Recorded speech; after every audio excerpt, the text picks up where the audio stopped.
2 months from Election Day, voter surveys show a dead heat in the race for Colorado governor, and pressure to execute a man on death row continues to resurface in that debate. Yeah, but it's the future of Colorado's death penalty that could also sway voters. KRDO News Channel 13's Rana Novini looks into whether what is being called lynch mob justice could cause an upset in the election.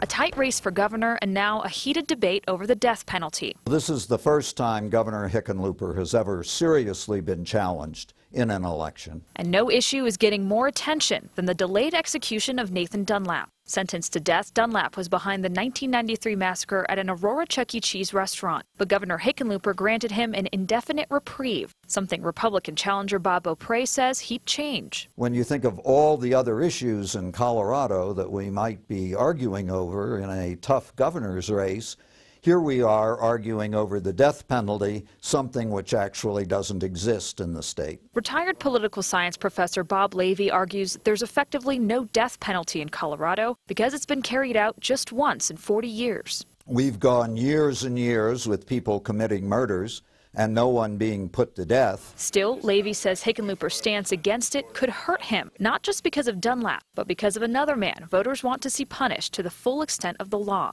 James Holmes, the accused Aurora Theater shooter, has yet to go to trial, but prosecutors are seeking the death penalty. In the midst of all this, Governor Hickenlooper, through the Dunlap case, has kind of been forced into the anti-death penalty position, and that's going to hurt him politically. Levy says the polls will be tight, but if anyone's a sure win, it's not the man in office. Yes, I think it's going to be a very close election.